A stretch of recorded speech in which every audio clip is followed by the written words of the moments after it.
Salut les mecs. Alors aujourd'hui on va parler de Joker et de Joker 2. Folie à deux, hein. Comme vous le savez. Deux films qui ont réussi l'exploit d'être à la fois ultra rentables et profondément éclatés. Mais bon, chacun à leur manière. Alors à l'époque de la sortie du premier Joker en 2019, j'avais clairement pas envie de faire cette vidéo. Et pourquoi, vous allez me demander? Parce que en fait, tout simplement, dès que tu disais du mal de Joker, t'avais une armée de fans qui débarquait en commentaire pour t'expliquer que non mais t'as pas compris, c'est pas un film de super-héros, c'est un portrait humain profond et dérangeant. Bref, alors qu'en réalité, c'est juste Taxi Driver pour les mecs qui sortent d'un burn-out de chez McDo. C'est tout ce que c'est. Mais maintenant que Joker Folie à 2 est sorti et que tout le monde le déteste, la porte à la critique est grande ouverte. Parce que non seulement donc Joker 2 est un désastre, mais surtout il valide rétroactivement tout ce que je pensais à l'époque du premier Joker. C'est-à-dire que Todd Phillips, donc le réalisateur de ces deux films, n'avait pas de propos engagés, que Joaquin Phoenix jouait tout seul dans son coin, et que tout ça tenait grâce à la hype, la promo, et un espèce d'effet bizarre d'illusion et de superposition de ce que voulait bien voir la masse vis-à-vis de ce film. Certains ont envoyé un film sur la lutte des classes et les gilets jaunes, d'autres sur la souffrance des jeunes hommes et du célibat involontaire masculin. Bon, voilà, tout le monde voyait midi à sa porte et tout le monde voulait superposer sur ce film ce qu'il voulait y voir. Alors qu'en réalité, c'était juste un véritable cirque sous Valium. Et justement, avec Joker 2, Todd Phillips est revenu non pas pour faire mieux, mais pour se venger de ceux qui ont cru voir dans son premier film du politique là où lui ne voulait faire que du bruit. Et donc, on a deux films Joker, deux tentatives de grand cinéma d'auteur qui finissent surtout par faire en fait un grand vide. Le premier film prend son inspiration de chez Scorsese mais oublie d'en piquer le talent. Et le deuxième veut se venger des fans du premier. Et ça se termine en karaoké schizophrène sur fond de procès dont tout le monde se fout. Et maintenant que justement tout le monde commence enfin à réaliser la supercherie derrière Todd Phillips et ses films Joker, je me dis que c'est quand même le bon moment peut-être de poser les deux films côte à côte et de vous montrer à quel point le roi des clowns, en tout cas la version de Todd Phillips de 2019, n'a jamais su faire rire ni réfléchir. Alors sans plus attendre, c'est parti. On va d'abord cracher notre haine, en tout cas ma haine, sur le premier Joker de 2019 et ensuite on achèvera le second, voilà, en tout bien, tout honneur, chaque chose en son temps. Alors déjà, revenons en 2019, sur le premier Joker, un clown triste dans un film qui mime le génie sans jamais vraiment l'avoir. Alors, rien que le titre, c'est déjà un mensonge. C'est pas vraiment le Joker, c'est un gars qui galère dans la vie, qui se prend des gifles sociales pendant 1h40, qui finit par péter un câble, maquillé en clown bien évidemment, et hop, c'est le Joker, comme ça par magie, alors que non. Parce que dans l'idée, Todd Phillips en réalité avait une espèce de logique de contrebandier. Il voulait faire un film d'auteur, et d'ailleurs il l'a lui-même dit, il voulait proposer à la Warner un film de super-héros, mais pour adultes, à la Taxi Driver. Et là, on sent déjà la supercherie, parce que se prendre pour Scorsese, c'est une chose, mais encore faut-il savoir tenir une caméra autrement que pour filmer des potes bourrés à Las Vegas. Évidemment, puisque Todd Phillips a également signé la trilogie Very Bad Trip, si je ne m'abuse, voilà. Qui sont pas forcément des chefs-d'œuvre de cinéma. Je pense que là-dessus, on sera tous d'accord.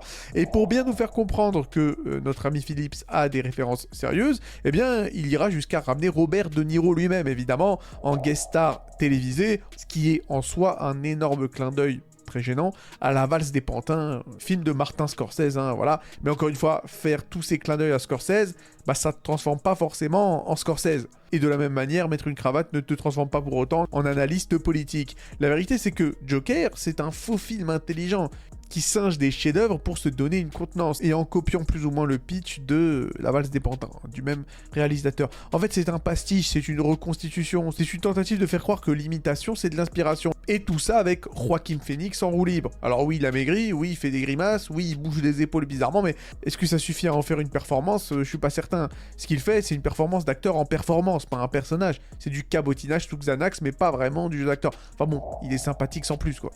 Dès les premières minutes, le film nous étale un peu, son propos comme un ado qui pose les posters de son groupe de musique préféré sur les murs de sa chambre. Puisque dès le début, on voit qu'il pleut, Arthur regarde par la fenêtre, il se fait tabasser, plan fixe plus travelling lent arrière et musique triste, et bon forcément, c'est de l'émotion, obligatoirement. Et plus tard, on le verra se mettre à danser, et donc forcément ralenti, plus cage d'escalier, pour bien nous faire comprendre qu'il n'est pas comme les autres. Et évidemment, on le verra se mettre à danser de façon extrêmement gênante, il me semble, durant 3 à 4 séquences dans le film. Enfin, je veux dire, c'est bon, on a compris, quoi. Parce que techniquement, c'est ça le Joker, hein. Le premier film, c'est un album photo d'idées préfabriquées, où chaque image pense être une métaphore. Mais au fond, c'est du marketing, pas seulement dans la promo, hein, mais dans le cœur même du film, le scénario, la mise en scène, la direction artistique, tout est conçu pour être instagrammable, repris en gif, et montré un peu comme un moment culte, tout est extrêmement artificiel. Et c'est là que Todd Phillips se tire une balle dans le pied. Son film veut être réaliste, mais il est totalement déconnecté. Il situe Gotham dans un espèce de New York fantasmé des années 70-80, avec les fameux éboueurs en grève, un événement historique du New York des années 70-80, des ordures dans les rues, ou plutôt des accessoires de déchets, et des cinémas qui passent Excalibur et Zorro. Tout ça pour, effectivement, donner l'impression que ça se passe dans les années 80, 70-80. Sauf que tout ça n'a aucune cohérence, c'est de la décoration, pas vraiment un décor. Pour en revenir à Taxi Driver, sorti en 76, bah ça c'était vraiment le New York réel de l'époque. C'était crade, c'était dangereux, c'était poisseux, alors que ici, dans Joker, c'est du papier mâché. On n'est jamais vraiment dans la ville, on est dans le fantasme de la ville. On ne sent pas la chaleur, la crasse, l'urgence sociale, la pauvreté. On est dans un espèce de cosplay crado du mal-être urbain, avec ambiance sépia et violon triste. Et c'est pareil pour la folie. Arthur a un rire incontrôlable, qu'on t'explique immédiatement par une maladie. Hein. Non, non, non, t'inquiète pas, il est pas vraiment fou. Hein. C'est une pathologie neurologique, t'inquiète pas. On fait tout pour qu'il ne soit jamais vraiment responsable de rien. Il est malade, il est pauvre, il est abandonné, il est la victime du système. Résultat, impossible de voir ce personnage comme un vrai méchant. Juste un pauvre gars dans un monde injuste. C'est pas ça le Joker. Le Joker, c'est censé être un psychopathe. Et du coup, justement, c'est quoi l'intérêt d'un film sur le Joker si c'est pas un méchant? Parce que, encore une fois, Joker, à la base, c'est quoi la promesse? C'est de nous montrer un film sur le mal avec un grand M, sur la naissance d'un monstre, sur le passage à l'acte d'un type qui craque, qui se transforme, qui fait peur. En gros, c'est Anakin Skywalker, version couleur de maquillage. Mais à l'arrivée, on a quoi? Bah, on a un mec triste, à qui il arrive que des merdes.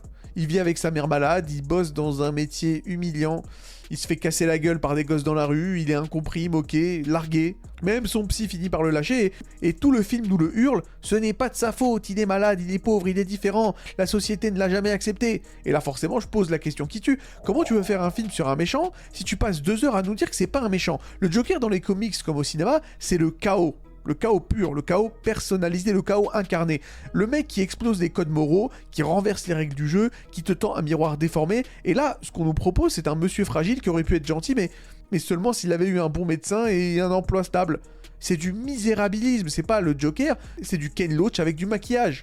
Et même la scène de bascule, évidemment, la scène où le Joker abat les 3 traders dans le métro, pourtant censé être le point de non-retour, bah, c'est filmé avec une complaisance grotesque. Tu devrais être mal à l'aise, mais le film la joue limite comme une scène de libération. Là, le Joker se fait enfin respecter, il se venge de ses bullies. Et d'un coup, c'est un héros pour les masses. Mais pas parce qu'il est charismatique, juste parce que les riches sont méchants. C'est niveau analyse politique de Twitter, enfin de X maintenant. Et comme si ce Joker ne suffisait pas à remplir le film, Todd Phillips plombe son propre scénario en y collant l'origine de Batman. Encore une fois de plus, pour la 374e fois d'affilée, on va revoir Thomas et Martha Wayne se faire dessouder dans une ruelle sombre. Sauf que cette fois, c'est pendant une émeute. Et c'est même pas une agression aléatoire, non, non, non. C'est un meurtre politique. Le peuple se rebelle, le Joker devient un symbole, la boucle est bouclée, rideau. Sauf que non, cette scène n'a aucun sens. On t'a martelé que Gotham était au bord de l'explosion, les ordures s'entassent, les services publics s'écroulent, le mépris de classe est partout, et c'est ce soir-là que les Wayne décident d'aller au cinéma avec leurs gamins. Comme si de rien n'était. Un peu comme si t'allais voir un Disney au milieu des émeutes de 2005. Et puis cette transformation de Thomas Wayne en espèce de proto-Trump. C'est vraiment une idée un peu curieuse. Enfin, pourquoi pas, ça peut être intéressant, mais en principe, Thomas Wayne, dans le mythe, c'est le philanthrope, c'est le père de Batman, l'homme qui croit encore en la justice, alors que là, c'est juste un bourgeois arrogant qui traite Arthur de clown en public. Encore une fois, subtilité niveau CM2, et le plus fort dans tout ça, c'est que tout ce pan narratif ne sert à rien. On ne reverra jamais vraiment Bruce Wayne, il n'a aucun dialogue, aucun enjeu, c'est juste un easter egg en réalité. Au-delà de ça, le Joker est censé être fou, hein. C'est le point de départ du film. Mais chez Todd Phillips, être fou, c'est surtout avoir un rire gênant, danser au ralenti sur des escaliers, et avoir un regard vide sur fond de violon lugubre. Donc voilà, diagnostic complet, merci Dr Phillips. On ne rentre jamais vraiment dans la tête d'Arthur Fleck. Le film ne s'intéresse pas à la psychose, ni au délire en tant que concept, hein, ni à la construction mentale d'un mec complètement jeté. Il n'y a aucune logique interne à la folie de Arthur. Il est juste chelou, il rigole au mauvais moment, il tire des tronches pas possibles, il écrit des blagues incompréhensibles dans un carnet moisi. Bref, il est triste, et comme il est triste, bah on est censé trouver ça profond. Mais c'est pas profond, encore une fois, c'est décoratif. Si on en revient à la principale inspiration de ce film autre que Taxi Driver, c'est-à-dire La valse des pantins, un autre film de Scorsese où effectivement il est question d'un espèce d'humoriste raté, campé par Robert De Niro lui-même, qui essaie tant bien que mal de percer et de devenir un comédien extrêmement connu. Bon, là clairement il est question d'un mec fou, hein. Voilà. Mais c'est un mec fou, construit, structuré et dérangeant. Un type qui suit une logique interne tellement claire qu'elle en devient glaçante. Robert De Niro joue un illuminé dans La valse des pantins, mais un illuminé cohérent, un mec qui s'est inventé un monde avec ses règles, ses attentes et ses frustrations. Alors que dans Joker, il n'y a rien de tout ça. Arthur Fleck, c'est un simulateur de pathologie mentale. C'est un collage de tics, de grimaces, de ralentis. Il vit chez sa mère, il se fait malmener par la vie, et on nous dit « Oh, regardez, il est fragile, donc c'est normal qu'il tue des gens ». Et au-delà de ça, petite parenthèse, je trouve que l'appartement dans lequel il vit avec sa mère est extrêmement grand et spacieux. Enfin, je veux dire, moi maintenant qui dois payer mon loyer tous les mois, je peux vous assurer que je ne pourrais pas me permettre d'avoir un appartement aussi spacieux que celui-là, hein. Tu sens vraiment que Todd Phillips n'a pas la moindre idée de ce que c'est qu'être pauvre. C'est une évidence. Parce que quelqu'un de pauvre, une famille pauvre, ça ne vit pas dans un appartement tel que celui-là. Ce n'est pas possible, en fait. Voilà. Et on devrait enlever au moins 20 mètres carrés à cet appartement. Vous allez me dire que c'est rien du tout, mais j'ai envie de dire, ça montre que c'est artificiel. Et au-delà de ça, si on devait vraiment atteindre le sommet de la paresse scénaristique, la carte « Je suis malade », c'est ridicule. Le film ne nous confronte jamais à une vraie ambiguïté. Il excuse le Joker en permanence. Ce n'est pas une analyse de la folie, c'est un pamphlet de ressentiment social mal écrit, déguisé en drame existentiel. Non, vous inquiétez pas, le Joker est pas méchant, il est pas fou, c'est juste un mec cassé, quoi, un homme brisé, et de toutes les manières, il a été brisé en plus par le monde. Donc c'est vraiment pas de sa faute, quoi. Bon, maintenant, parlons d'un des twists les plus flingués de l'histoire du cinéma, le twist autour de Zazie Beetz. Donc là, évidemment, il s'agira de la voisine d'Arthur, l'intérêt amoureux qui n'existe pas. Parce que pendant la première moitié du film, on nous montre Arthur en train de vivre une relation avec cette voisine. Il sort avec elle, il l'emmène voir son stand-up, elle l'écoute, elle le soutient, et tu dis, bon, bah, peut-être un truc humain. Sauf que plot twist, tout ça, c'est dans sa tête. Pourquoi pas? Ok, c'est bien, voilà, génial, ok, c'est Fight Club sans Brad Pitt, sans la mise en scène, sans l'écriture, sans la tension, sans rien du tout, c'est juste un flashback explicatif. D'ailleurs, on nous annonce ça avec un flashback explicatif ultra gênant qui te dit que, au cas où t'aurais pas compris, bah en fait il était tout seul, merci Sherlock. Le flashback était loin d'être indispensable, on aurait pu deviner sans ça, hein. Et évidemment, le twist ne fonctionne pas parce que le film ne fait aucun effort pour créer une ambiguïté réelle. Zazie Beetz n'a pas de personnalité, pas de background, pas de réaction crédible. C'est littéralement une silhouette, hein. Le fait qu'elle soit inventée ne change donc rien à notre perception du personnage parce qu'elle n'a jamais vraiment existé, même dans l'écriture. Et le pire, c'est que cette révélation ne mène à rien. Elle ne déclenche pas une crise, elle ne fait pas basculer le personnage, elle n'a aucune conséquence. C'est juste une astuce de montage pour dire « Regardez comme c'est malin ». Et non, Todd, c'est pas malin. C'est vide. Et en plus, tu l'as déjà fait 3 fois dans le film. À chaque fois qu'un truc un peu étrange se produit, tu nous sers un flashback de « Bah ah non, ne vous inquiétez pas, c'était dans sa tête. » Ah non, c'était dans sa tête. Et résultat, on croit plus à rien. Pas à son monde, à Arthur Fleck, pas à son délire, pas à son basculement. C'est de la schizophrénie version post-it. Rien n'est incarné, tout est signalé, tout est montré. Et je dirais que le pire dans ce film, c'est que c'est un film subversif qui dérange personne. Et là, vraiment, on touche peut-être au plus grand coup de bluff de ce film. La réputation sulfureuse du Joker, du film Joker, bah, est quand même vraiment surfaite. Je veux dire, à la base, ça nous est montré comme un miroir noir tendu à la société, un cri de rage, un film coup de poing, un appel au chaos, tellement perturbant, il paraissait à l'époque, que des cinémas américains ont dû avertir les parents de ne pas emmener leurs enfants voir ça. Mais c'est vrai que quand tu regardes ce film, tu te dis « Ah mais attends, c'est quoi ce craquage absolu? Ce film, c'est censé être scandaleux? Non mais sérieusement, non mais attends les mecs, il y a 3 coups de feu, 2 baffes et un type qui crie. C'est pas Orange Mécanique, hein. C'est pas Requiem for a Dream, hein. C'est pas La Cité de Dieu, c'est pas Fight Club, c'est pas Old Boy, hein. C'est du drame social tiède avec un peu de sang sur les murs et un pistolet en plastique. Je veux dire, si ça c'est subversif, alors le JT de 13h sur TF1 c'est un film d'auteur. Et pourtant, il y a eu un emballement, attention. Aux États-Unis, certains médias paniquaient. Et si des incels se reconnaissaient dans le Joker? Et si ça provoquait des fusillades, des amis? Non mais tout ça à cause d'un vieux trauma lié à The Dark Knight Rises et au massacre d'Aurora. Résultat, on sacralise un film qui ne dit absolument rien de dangereux, mais qui se présente comme s'il l'était. Et c'est bien ça le vrai problème du film. Le Joker joue la carte du film choc alors que c'est un film en carton. Tout est en toc, le message social est vide, la critique du capitalisme c'est zéro, la dénonciation du système de santé c'est une ligne de dialogue, le film est comme son personnage, il mime la souffrance, il mime la radicalité, mais il reste que des clous finalement. Les gars, je vais être honnête, évite de critiquer le système si t'as un QI de table basse. Si le Joker voulait vraiment parler du monde contemporain, il faudrait au moins le comprendre, ce monde contemporain. Sauf que spoiler, Todd Phillips ne comprend rien. Le film essaie de jouer la carte du film adulte, mais pour lui, être adulte, c'est détester Marvel, et à la limite là-dessus je suis d'accord avec lui, aimer Scorsese et confondre noirceur et intelligence. En mode, ouais, t'inquiète pas, moi je veux pas faire un film de super-héros débile avec des mecs en collant, moi je vais faire un film sérieux avec un type qui tue des gens en costume de clown. Non mais c'est quoi ce niveau d'analyse? Ok, les films Marvel c'est de la merde, mais le vrai cinéma adulte c'est pas ça, hein. C'est pas un film où tous les personnages tirent la gueule et tout le monde est sale, hein. Je suis vraiment désolé, le vrai cinéma adulte, mature entre guillemets, c'est celui qui comprend les zones grises, qui ne te mâche pas la morale, qui te fait douter. Ici, dans le film du Joker, on ne doute jamais. C'est une victime, tout est fait pour qu'on l'excuse. Il ne bascule pas vers le mal, il est poussé gentiment, poliment, par un monde beaucoup trop méchant pour lui. Et surtout, on n'a aucune construction intellectuelle sur ce que représente le Joker. Dans The Dark Knight, Heath Ledger incarne le chaos, la négation du sens, la mise à l'épreuve de la morale, alors qu'ici, Joaquin Phoenix, c'est juste un monsieur triste, avec des problèmes de mutuelle. On pourrait dire que c'est un choix, mais alors pourquoi en faire le Joker de ce mec-là? Pourquoi ne pas en faire un film original, sans l'habillage DC Comics? Parce que sans la marque Joker, ce film aurait fini dans le bac à DVD entre Bronson et Mon Petit Poney. Todd Phillips a juste fait un mash-up de film culte, a collé une licence dessus et a appelé ça un chef-d'œuvre. Et vous savez quoi? Bah ça a marché. Et c'est vraiment stupide parce qu'au final, le Joker, c'est un pastiche qui rate à la fois l'original et ce qu'il essaie de faire lui-même. Parce qu'à la fin de Joker, moi je suis ressorti avec une drôle de sensation.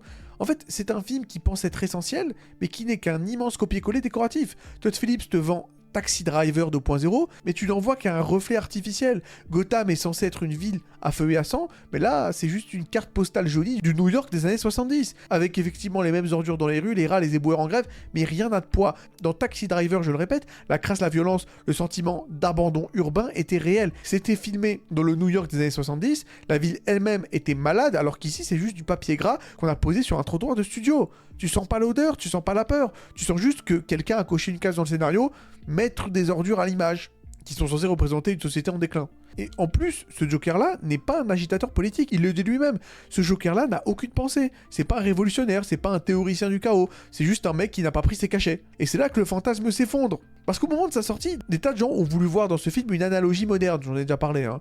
C'est le film des incels, c'est le film des gilets jaunes, c'est un cri de rage des oubliés du système, mais pas du tout. Les gilets jaunes, déjà, ne sont pas des patients psychiatriques, ce sont des gens en colère, pas des gens qui entendent des voix. Ils ne pètent pas un câble parce que leur assistante sociale les a ghostés, ils luttent parce qu'ils crèvent à la pompe au travail dans leur corps, pas parce qu'ils se font virer de leur job de clown.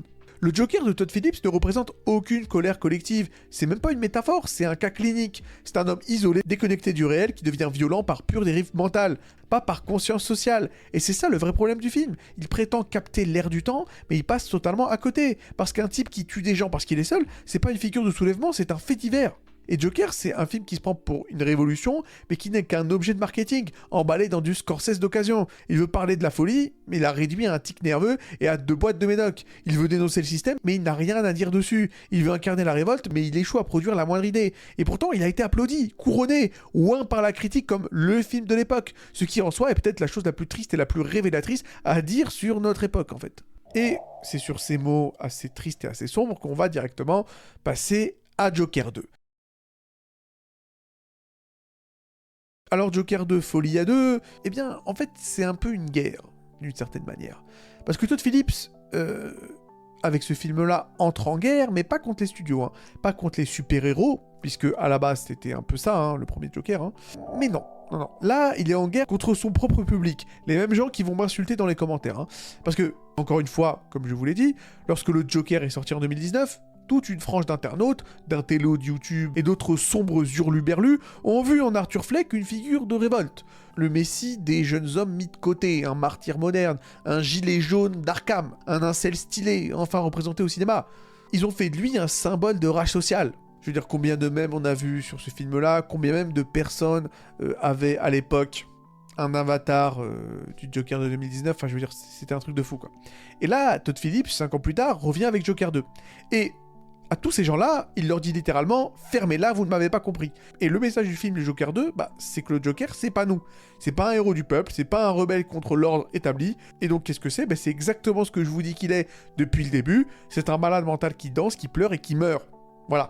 Joker 2, c'est un grand doigt d'honneur à ceux qui croyaient voir dans le premier film une forme de soulèvement. Et tu sais quoi ? C'est presque courageux. Sauf que le film, au lieu de casser les mythes avec puissance, se noie dans l'auto-pastiche et l'auto-congratulation jusqu'à en devenir un anti-film. C'est un drame musical sans rythme, c'est un procès sans suspense, et c'est une lettre d'amour à Joaquin Phoenix, écrite par Joaquin Phoenix, pendant que Joaquin Phoenix s'admire devant un miroir. Et résultat, un film qui voulait tuer la figure de l'incel a tué son propre personnage à la place. Et un film qui devait être subversif et qui finit par faire une pub géante pour une maladie mentale imaginaire sponsorisée par Spotify. Et même si ce film est vraiment éclaté, ce film m'a fait plaisir, parce que j'ai envie de dire, tous les gens qui disaient que le premier Joker était un chef-d'œuvre ou je sais pas quoi, ou que c'était un film de gilets jaunes, encore, ça me rendait fou, quoi, parce que les gilets jaunes, désolé, c'est, encore une fois, je le répète, c'est pas des schizophrènes en manque d'affection, c'est des gens précaires, qui veulent de la dignité, pas des likes sur leur rire bizarre, en fait. Le Joker de Todd Phillips, c'est de la merde. C'est de la merde. Et le Joker 2 nous prouve que c'est de la merde. Parce que le Joker 2, si t'as aimé le premier Joker, est là pour te marcher dessus avec des bottes de clown après t'avoir pissé dessus. Enfin bref, commençons par le commencement. Alors déjà, le premier problème du Joker 2, c'est que rien n'est nouveau. À part le côté comédie musicale, mais à la limite ça, on aurait pu s'en passer. Quoi qu'il en soit, on ne continue pas une histoire, on la rejoue, en moins bien, dans un décor plus petit, avec des personnages plus creux. C'est du déjà vu, déjà entendu, mais sans le contexte qui rendait ces éléments intéressants. Prenons un exemple simple, le rire pathologique d'Arthur. Dans le premier film, c'était relativement expliqué, même si pour moi c'est une mauvaise idée, mais dans Folie à deux, c'est encore pire, puisque Arthur rigole parfois, mais on ne sait même plus vraiment pourquoi. Est-ce qu'il rigole parce qu'il est anxieux, heureux, manipulé, halluciné ? Rien n'est clair. Et comme le film s'en fout, nous aussi, ce n'est plus un outil narratif, c'est un gimmick de bande-annonce. Autre exemple, Gotham. Dans le premier film, encore une fois, Gotham était censé être un enfer organique, avec ses trottoirs sales, sa violence sociale, son ambiance de fin de règne. Évidemment, comme je l'ai dit, tout ça c'est extrêmement artificiel et c'est très mal mis en scène, mais en tout cas c'est censé vouloir dire ça. Sauf que ici, il n'y a pas grand-chose, il y a 2 décors, un tribunal et un asile. Gotham est maintenant réduite à une carte postale collée sur une fenêtre. On nous parle de chaos, de division, de tension politique, sauf qu'on ne voit jamais rien. Pas un habitant, pas une rue, pas une scène de vie, tout se passe hors champ, raconté par des figurants. À ce stade, Gotham City pourrait être une IA qui commente en voix off. Pareil pour Harley Quinn, c'est même pas un personnage, c'est un prétexte pour caster Lady Gaga en fait. Elle n'existe que par et pour Arthur, elle débarque, elle sourit, elle danse, elle chante 2 chansons, puis elle disparaît. Pas de backstory, pas d'enjeu, pas d'aspiration, elle pourrait être remplacée par une hallucination ou par une figurine pop, ça changerait rien du tout au scénario. Même Harvey Dent, oui Harvey Dent est dans le film, enfin son nom, il est dans le film, car à l'écran, c'est juste un monsieur énervé en costard. Il pourrait s'appeler Jean-Claude rôle secondaire, ce serait pareil. Et même le scénario dans tout ça, spoiler, il y en a pas. Ce qui se passe dans Joker 2, en fait, je vais vous l'expliquer. Arthur est en prison, Arthur va au tribunal, Arthur est un peu triste, Harley est un peu là, les gens parlent du premier film et Arthur meurt. Voilà, c'est littéralement tout. Tu pensais que ce serait la suite d'un soulèvement, une plongée dans le chaos de Gotham, une révolution ? Non, pas du tout, c'est un procès administratif avec des numéros musicaux, histoire qu'on ne s'endorme pas. 90% du film, c'est des personnages qui commentent le premier film. En mode, vous vous souvenez quand il a tué 3 mecs dans le métro? Et où la fois où il a tiré sur des gens dans le talk show? Ou la séquence où il a souri alors qu'il était en train de souffrir? Ah, c'était si profond. Voilà. C'est pas un film, c'est un podcast en fait, avec budget IMAX. Et le plus drôle, c'est qu'il n'y a même pas vraiment de choix à faire. Le conflit du film se résume à 2 issues. Soit Arthur meurt, soit il retourne en asile. C'est du pur nihilisme narratif. On n'avance pas, on ne construit rien, on enterre un personnage et on se demande si c'est mieux de le terminer avec une seringue ou avec une camisole. Et le plus grand symbole de la vacuité du film, c'est la scène d'ouverture. Tu penses qu'on va ouvrir sur Gotham en feu, sur Harley en cavale, sur une métaphore visuelle forte? Non, pas du tout. On ouvre sur un cartoon, une métaphore de dessin animé, une animation avec un oiseau et une chèvre qui s'aiment. Est-ce que c'est une allégorie, une blague visuelle? On sait pas, et tout le monde s'en fout finalement. D'ailleurs, le film non plus, il a pas l'air de s'en soucier plus que ça. Et vraiment, le Joker 2, je l'ai déjà dit, c'est une anti-suite en fait. C'est pas une histoire, c'est une auto-nécrologie filmée en Dolby Atmos. Arthur ne vit plus, il est juste disséqué, analysé, discuté, jugé. C'est pas un personnage, c'est devenu un objet de discours. D'autant que, attention maintenant, le Joker c'est une comédie musicale. Mais attention, mais c'est pas une vraie comédie musicale où les chansons racontent quelque chose, non. Ici c'est juste, ok, Arthur a une émotion, alors il ferme les yeux et Lady Gaga chante. Harley a une envie, elle claque des doigts et tout le monde danse. On ne creuse rien, on noie tout sous la stylisation. C'est pas du cinéma, c'est une espèce de mood board TikTok, c'est vraiment bizarre, Et le vrai scandale, c'est que certains ont voulu faire de ce Joker une figure politique, encore une fois. Un symbole des mecs déclassés, qui ont pas de meuf et qui ont du mal à joindre les deux bouts, des gilets jaunes paupérisés, mais encore une fois, le Joker 2 fait tout pour tuer ce symbole dans l'œuf, de toutes les manières un symbole qui n'existait pas, en ce qui me concerne. Et de toutes les manières, Arthur Fleck n'est pas un exclu politique, vu qu'il est fou, il est pathologisé, il est traité comme un cas médical et il est déresponsabilisé à chaque scène. Il tue, c'est pas sa faute, il délire, c'est pas grave, il pleure, c'est de la faute de sa mère, et s'il rit, c'est une maladie. C'est pas un révolté, c'est un cas clinique, je l'ai déjà dit. Et ça, c'est une insulte aux vrais exclus, aux vrais précaires, à ceux qui se battent pas parce qu'ils ont oublié leur cacheton, mais parce qu'ils ont plus rien dans le frigo. Et ouais, Todd Phillips a donc gagné, il s'est vengé de tous ceux qui en 2019 avaient projeté du politique là où lui ne voyait qu'un film de clown triste, et d'ailleurs c'était ce que c'était, là-dessus je suis d'accord avec lui. Donc il a pris son Joker et il l'a vidé de tout, et il l'a cloué sur une croix comme pour dire, vous voyez, c'était juste une blague, et vous avez payé pour ça. Donc finalement j'avais raison, voilà. non seulement Neji avait raison, mais Yaji avait également raison. Et donc, le Joker Folie à deux, c'est pas un film, c'est un enterrement de première classe, avec des ballons, des paillettes et une bande-son en Dolby. Mais à la fin, le cercueil est vide. Je sais très bien que ma vision du premier Joker va peut-être faire polémique, hein. C'est un film qui est très apprécié. Maintenant, je compte quand même sur le fait que le Joker 2 a quand même ouvert les yeux de beaucoup de personnes, hein, sur la qualité véritable du film. Parce qu'en ce qui me concerne, tous les gens qui trouvent que le premier Joker était un chef-d'œuvre, je pense encore une fois que vous avez peut-être vu dans ce film des choses qui n'existaient pas. Voilà, tout simplement, je l'ai déjà dit, hein. En ce qui me concerne, la plupart des gens ont superposé beaucoup de leurs attentes. Voilà, ce film a cristallisé beaucoup de choses, comment dire, de l'ambiance du début des années 2020 en fait. Et je sais pas. Franchement, je crois que le film est sorti juste au bon endroit, au bon moment. Et Todd Phillips l'a clairement prouvé avec son deuxième Joker. Après, il n'est pas impossible que dans quelques mois, une vague de révisionnisme débarque sur Internet. Enfin, dans quelques mois, dans quelques années, hein. Il est possible qu'il y ait des threads Twitter, enfin des threads X, des vidéos ralenties, des edits TikTok ou je sais pas quoi, pour nous expliquer que finalement Joker Folie à deux est en réalité un film de génie, qu'il a été mal compris, trop audacieux, trop en avance sur son temps. C'est complètement possible, hein. Il faut savoir qu'il y a pas mal de films qui ont bidé à leur sortie, qui sont finalement devenus extrêmement appréciés par la suite. Mais en ce qui concerne Joker Folie à deux, il faudra quand même prendre une grande respiration et dire que non en fait. Non, ce film n'est pas intelligent, il n'est pas profond et surtout il n'est pas bon. Je veux dire, je préfère quand même poser ça là, sait-on jamais. J'aurais pu terminer la vidéo il y a à peu près 5 minutes, mais je préfère quand même le marteler, hein, juste pour vous le dire, juste pour que ce soit bien compris. Il n'y a pas de commentaires subversifs planqués sous le scénario, hein. Pas de sous-texte brillant masqué derrière les chorégraphies, hein. Ce n'est qu'un film creux, confus, qui se prend pour autre chose qu'il ne l'est réellement, avec beaucoup de prétention. C'est le genre d'œuvre où l'absence de sens est déguisée en audace artistique. Et le plus grave, c'est qu'on parle là d'un budget de 200 millions de dollars pour ce Joker Folie à deux. Et pourquoi finalement? Pour une suite de huis clos mal dialogués, de scènes de tribunal molles et d'ellipses qui ne développent absolument rien. Le premier Joker, je tiens à le rappeler, avait coûté 3 fois moins. Il proposait un récit simple, bancal certes, mais au moins identifiable. Et il suffisait de 60 millions à Todd Phillips pour raconter une histoire. Une mauvaise histoire, mais une histoire qui clairement lui a rapporté énormément de l'argent. Il faut savoir que le premier Joker a fait plus de 1 milliard de recettes au box-office. Le problème, c'est que Joker Folie à deux fait la folie, sans mauvais jeu de mots, de tripler la facture. On ne sait pas vraiment pourquoi. Est-ce que c'est pour avoir Lady Gaga qui chantonne en robe rouge devant un fond gris ou je sais pas. En tout cas, le film ne fait rien de plus que le premier sur le plan visuel. Il n'y a aucun saut de mise en scène, aucune ambition plastique qui pourrait justifier ce gonflement absurde des moyens financiers. Et sauf si Gaga a réellement touché un cachet astronomique pour sa performance extrêmement discutable, bah cette inflation budgétaire n'a tout simplement pas de sens. Et la Warner a foncé tête baissée, persuadé de tenir une nouvelle vache à lait. Mais dès les premières projections presse, c'était déjà plié, les critiques sont tombées comme des enclumes, pas des avis mitigés, hein, pas des c'est audacieux mais maladroit, non, non, non, un rejet massif, violent, unanime. Il y avait encore un peu de hype en circulation